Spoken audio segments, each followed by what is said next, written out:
With a small loan of rupees 30,000 from his parents, he started his first venture. He realized the potential of the hospitality industry and saw an opportunity to revolutionize it. In 2013, at the age of 19, he founded OYO Rooms, a budget hotel aggregator. Driven by passion and determination, he worked tirelessly to expand his business. As the years went by, his hard work paid off. In 2023, at the age of 29, Ritesh Agarwal's net worth soared to a remarkable $2 billion, which is approximately rupees 16,515 crore. Welcome to Dragon's Perception, where we dare to see beyond the ordinary. We believe in challenging the conventional wisdom and igniting imaginations. In Rich Dad Poor Dad, Rich Dad told Robert, Did you know that rich have a secret to being successful with money? It's called mind your own business. Oh, no. He was not talking about being nosy neighbors or indulging in gossip. He was talking about taking control of your financial destiny. In a world of boundless possibilities and rapid advancements, where the AI revolution is reshaping our reality, it is easy to get caught up in the whirlwind of constant change.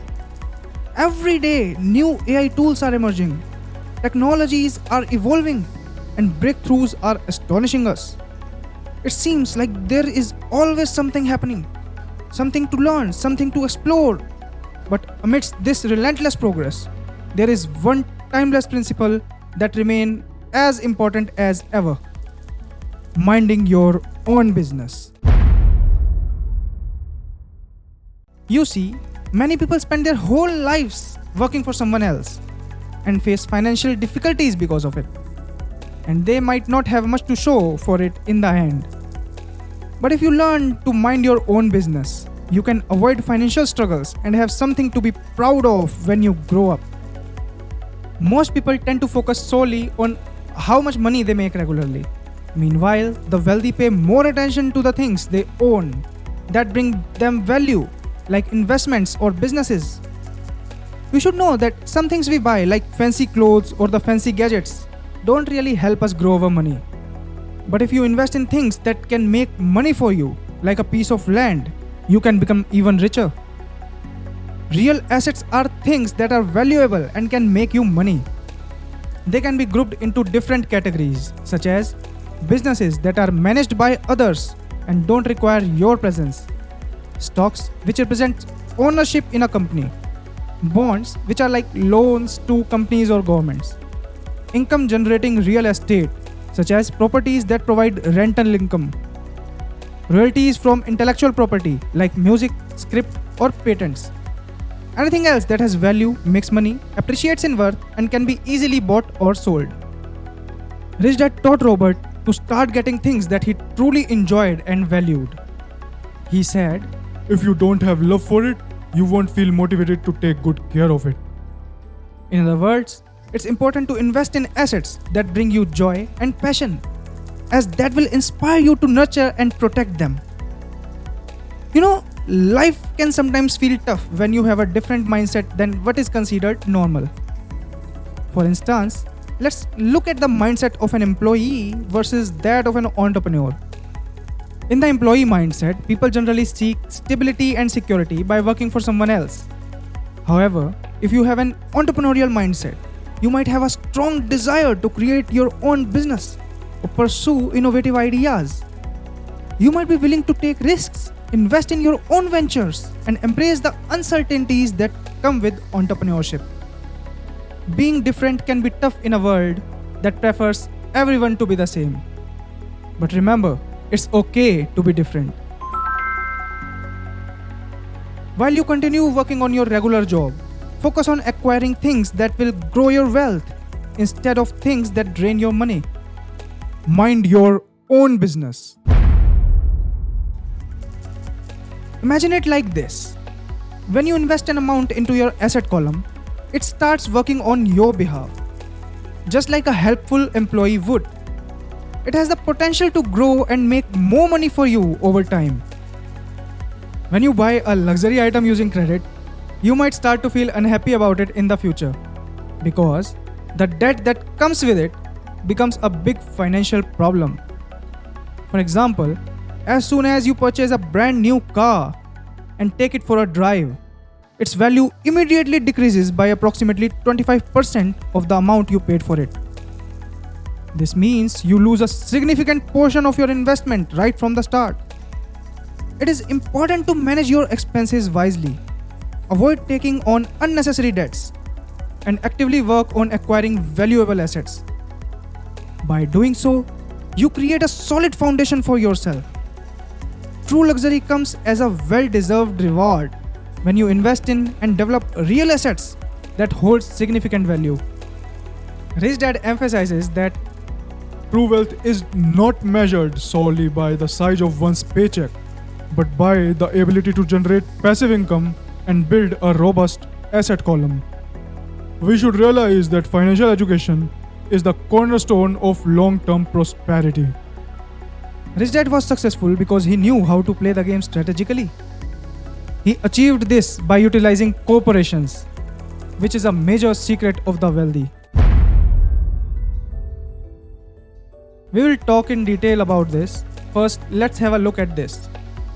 Do you remember the story of Robin Hood, who took from the rich and gave to the poor? Well, Rich Dad saw Robin Hood as a thief. You may have heard people saying things like, "Why don't the rich pay for things?" or "The rich should pay more taxes to help the poor." This idea of taking from the rich to support the poor, like Robin Hood, has actually caused more problems for the poor and the middle class. The truth is that the rich are not the ones being heavily taxed. It is actually the middle class, especially those who have higher incomes and education, who end up paying for the poor. Did you know that in the beginning there were no taxes in England or America? They only introduced the temporary taxes during times of war. However, in 1874, England made income tax a permanent requirement for its citizens. And in 1913, the United States followed suit with the 16th Amendment. It took about 50 years in both countries to convince people that regular income taxes were necessary. Initially, these taxes were imposed on the wealthy. Rich Dad explained that Taxes became widely accepted by telling the poor and middle class that they were designed to punish the rich. This strategy influenced the majority to support the law, making it a constitutional requirement. even though it was originally meant to punish wealthy individuals, the reality is that it ended up punishing the very people who supported it, the poor and the middle class. As the government expanded, it required more and more money to function properly.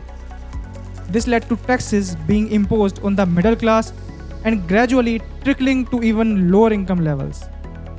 However, the rich saw an opportunity because they knew how to use corporations, which became popular long ago. Understanding the legal structure of corporations gives the rich a significant advantage over the poor and middle class. Regardless of the ideas proposed by those who wanted to take from the rich, the wealthy always found ways to outsmart them. As a result, taxes eventually burdened the middle class. The rich were able to outsmart the educated individuals simply because they understood the power of money, which unfortunately is not taught in schools. Now, here's the thing that differentiates the use of money by the government and businesses. The government wants to avoid having too much money left unused. If you don't spend all the money you are given, you might lose it in the next budget.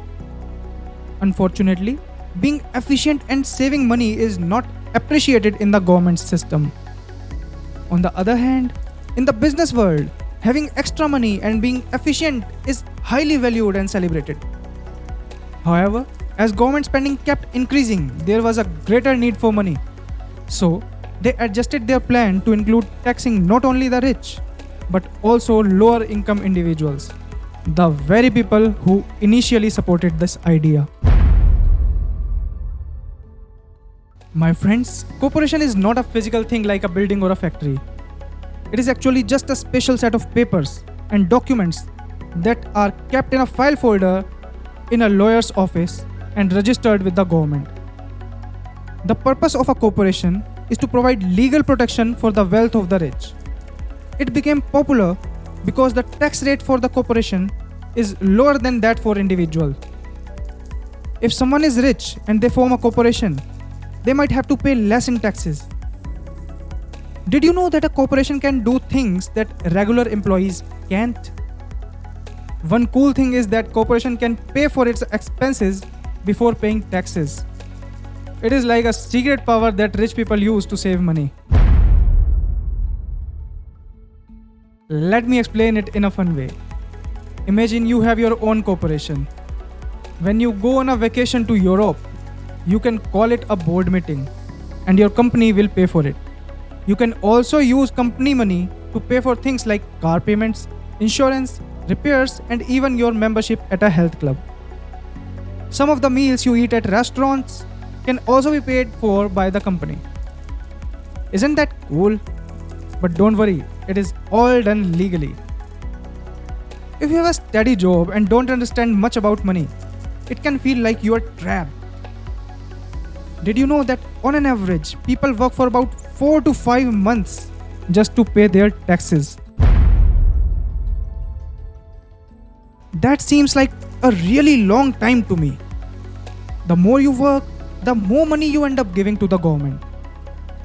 That's why it seems that the idea of taking more from the rich actually ended up hurting the people who supported it.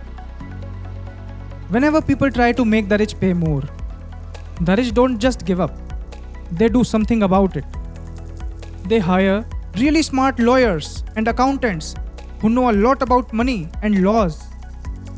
They also talk to politicians and try to change the rules in their favor or find ways around them. They have a lot of money and power, so they can make things happen.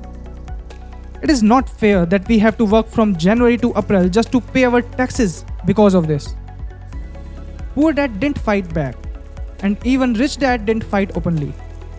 Instead, rich dad played the game smarter by using something called corporations, which is a big secret that helps rich people protect their money. Rich dad always told Robert and Mike that The biggest troublemaker isn't your boss or supervisor, but the tax man. He will take a lot of your money if you don't do something about it. That's why I hire really smart tax accountants and lawyers. It costs me less to pay them than to pay extra taxes to the government. Be smart and don't let others boss you around too much.